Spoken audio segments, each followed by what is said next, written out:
নমস্কার। ক্লাস 5-এর বাংলার যে সমস্ত গ্রামারগুলো রয়েছে সেই গ্রামারগুলির সংক্ষেপে অতি সংক্ষেপে কিন্তু আমি আজকে এই ভিডিওতে আলোচনা করতে চলেছি। আমারই একজন মানে কি বলবো, আমার ভিডিও দেখে, তার নাম হচ্ছে প্রতিমা। সে কিন্তু আমাকে অনেক অনুরোধ করেছিল যে স্যার আপনি যদি বাংলা গ্রামার বা বাংলা যদি কিছু সাজেশন দেন বা কিছু যদি পড়ান তাহলে খুব ভালো হয়।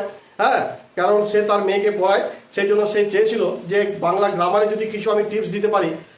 সেই নিয়ে কিন্তু সে একটা ভিডিও চেয়েছিল।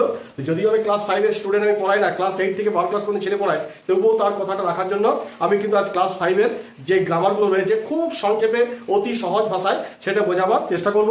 সুতরাং যে সমস্ত স্টুডেন্টরা ক্লাস 5-এ পড়ো তোমরা দেখে নাও, তোমাদের বাংলা গ্রামারের যেগুলো রয়েছে সেগুলো নিয়ে তোমাদের আলোচনা করবো। প্রথমত হচ্ছে যে শব্দ এবং পদ, এই বিষয়টি নিয়ে আলোচনা করব। সেটা হচ্ছে প্রথমে যদি বলি শব্দ কাকে বলে। দেখো, যখন কোনো একটা বাক্য তৈরি হয় তখন কিন্তু শব্দ দিয়ে কিন্তু বাক্য তৈরি হয়। তাহলে বাক্যের যে ব্যবহৃত যে শব্দগুলো রয়েছে সেইগুলোকেই বলা হচ্ছে পদ। এবার এই যে পদ রয়েছে, পদ মোটামুটিভাবে 5 প্রকার আছে, তোমরা জানো। সেটা হচ্ছে বিশেষ্য, সর্বনাম, বিশেষণ, অব্যয় এবং ক্রিয়া। এইবার এইগুলো তোমাদের জানতে হবে যে বিশেষ্য কাকে বলে, বিশেষণ কাকে বলে, সর্বনাম কাকে বলে, ক্রিয়া কাকে বলে, এইগুলো কিন্তু আমাদের অবশ্যই জেনে নেওয়া দরকার। যেমন ধরো বিশেষ্য পদ কাকে বলে, না যে পদের দ্বারা কোনো ব্যক্তি, স্থান, বস্তু, তারপর তোমার ধরো ক্রিয়া ইত্যাদির নাম বোঝাবে, তখন সেই তাকে বলা হবে বিশেষ্য পদ। বুঝতে পারলে? তাহলে তুমি বললে যে আমার একটি কলম আছে, তা কলম একটা বস্তু, তাহলে এটা কিন্তু একটা বিশেষ্য পদ। তো এইবার ধরো বিশেষণ পদ কাকে বলে, না বিশেষ্য পদের যে দোষ, গুণ, অবস্থা, পরিমাণ ইত্যাদি বোঝায় সেটা হচ্ছে তোমার ধরো বিশেষণ পদ। আর সর্বনাম কাকে বলে, না বিশেষ্য পদের পরিবর্তে যে শব্দ ব্যবহার করা হয় তখন তাকে বলা হয় সর্বনাম। যেমন ধরো তুমি বললে যে রাম স্কুলে গিয়েছিল, রামের জায়গায় তুমি বলে দিলে সে স্কুলে গিয়েছিল, তাহলে সেটা হচ্ছে সর্বনাম। এবার অব্যয় পদ কোনগুলো, না বাক্যের মধ্যে থাকা যে পদগুলোর কোনো পরিবর্তন হয় না তাকে বলা হয় তোমার অব্যয়। আর ক্রিয়াপদ কোনো একটা বাক্যে যে শব্দটি কাজ বোঝায়, অর্থাৎ কাজকর্ম বোঝায়। অর্থাৎ এক কথায় বলতে পারি বাক্যের মধ্যে যে পদের দ্বারা কোনো কাজকর্ম বোঝায় তাকে সেই পদকে বলা হয় ক্রিয়াপদ। যেমন তুমি বললে যে আমি ভাত খাচ্ছি, তাহলে এই যে একটা সেন্টেন্স বললে আমি ভাত খাচ্ছি, এই খাওয়াটা কিন্তু একটা কাজকর্ম বোঝাচ্ছে, অর্থাৎ এটা হচ্ছে ক্রিয়া। তো আবার দেখো বিশেষ্য পদকেও কিন্তু কতগুলো ভাগে ভাগ করা হয়। সেটা হচ্ছে সংজ্ঞাবাচক বিশেষ্য, সমষ্টিবাচক বিশেষ্য, ক্রিয়াবাচক বিশেষ্য, গুণবাচক বিশেষ্য, ভাববাচক বিশেষ্য এবং শ্রেণীবাচক বিশেষ্য। এইবার আমি চলে যাব তোমাদের যে সিলেবাসে যেটা আছে লিঙ্গ। ক্লাস 5-এ কিন্তু লিঙ্গ আছে। লিঙ্গটা কিন্তু খুব সংক্ষেপে বলে দিচ্ছি যে প্রাণীদের ক্ষেত্রে যেসব চিহ্ন দেখে পুরুষ বা নারী এটা শনাক্তকরণ করা যায় অথবা অন্য কিছু বোঝায় তাকে কিন্তু লিঙ্গ বলা হয়।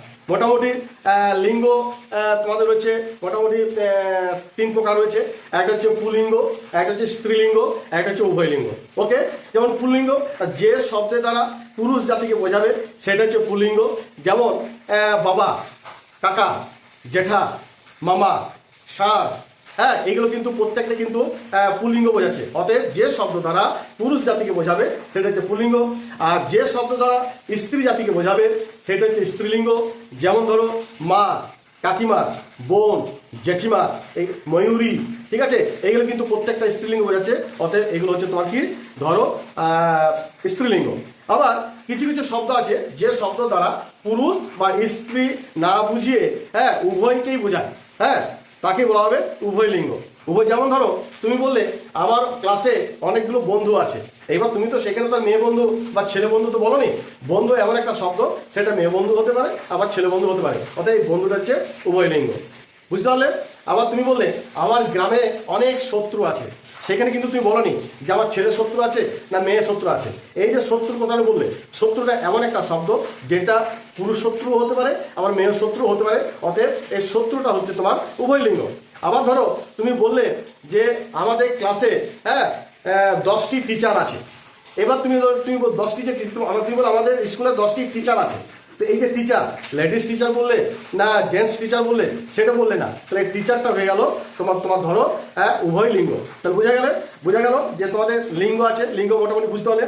এবার অনেক সময় পরীক্ষাতে কি থাকে, নিচের পুল্লিঙ্গগুলিকে স্ত্রীলিঙ্গে পরিণত করো বা স্ত্রীলিঙ্গতে পুল্লিঙ্গতে পরিণত করো, হয়তো পুল্লিঙ্গ থেকে স্ত্রীলিঙ্গ পরিণত করো, হয়তো পুল্লিঙ্গ দিয়ে দিল হয়তো তরুণ, তাহলে স্ত্রীলিঙ্গ কি করবে তরুণী। তারপরে হয়তো দিয়ে দিল কবি, তখন তুমি স্ত্রীলিঙ্গ কি করবে মহিলা কবি করলে। হয়তো দিয়ে দিল তোমাকে অন্যতম, হয়তো স্ত্রীলিঙ্গ কি করলে অন্যতমা। এরকম কিন্তু পুল্লিঙ্গ থেকে স্ত্রীলিঙ্গ আসতে পারে, আবার স্ত্রীলিঙ্গ থেকে পুল্লিঙ্গ আসতে পারে। আবার স্ত্রীলিঙ্গ দিল মহারানী, তাহলে পুল্লিঙ্গ কি হবে মহারাজ।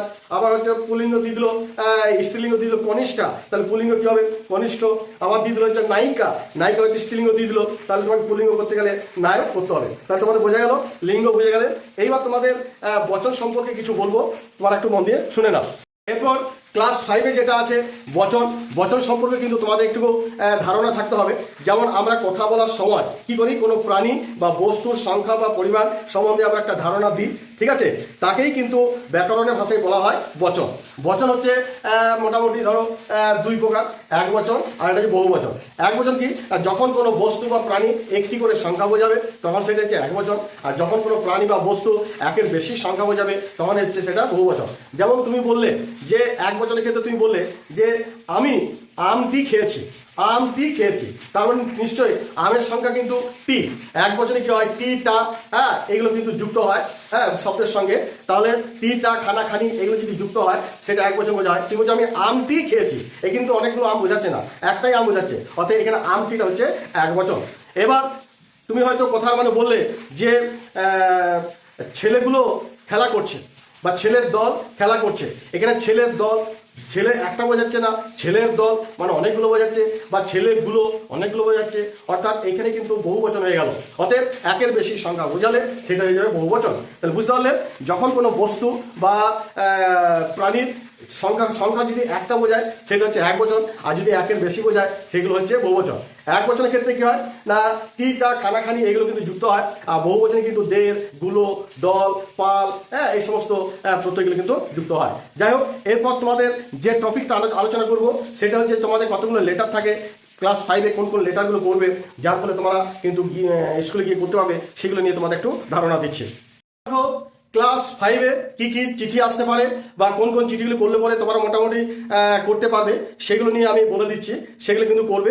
এখানে ক্লাস 5 বা 6 দুটো শ্রেণীর পক্ষে কিন্তু খুবই ইম্পর্টেন্ট। প্রথম যে চিঠিটা বলবো সেটা হচ্ছে ছাত্রাবাসে লেখাপড়া কেমন চলছে জানিয়ে বাবা বা মাকে একটা পত্র লেখো, এটা একটা করে নিতে পারো। 2 নম্বর যে চিঠিটা বলবো বিদ্যালয়ে কোনো অনুষ্ঠানের কথা সংক্ষেপে জানিয়ে বন্ধুকে একটা চিঠি লেখো। 3 নম্বর যে চিঠিটা বলবো গরমের ছুটি কেমন কাটলো তা তোমার ভাইকে বা দাদাকে একটা চিঠি লেখো বা বন্ধুকে চিঠি লেখো, এটাও করতে পারো। আর এটা যে পরীক্ষা তোমার কেমন হয়েছে সেটা দিদিকে বা দাদাকে একটা চিঠি লেখো। এরকম ধরনের চিঠি কিন্তু তোমরা করবে। তাছাড়াও আরো কিছু চিঠি আমি বলে দিচ্ছি যেগুলো কিন্তু তোমাদের পক্ষে খুবই ইম্পর্টেন্ট। সেটা হচ্ছে বার্ষিক পরীক্ষার ফল কেমন হলো সেটা পিতাকে বা মাতাকে জানিয়ে একটা চিঠি লেখো।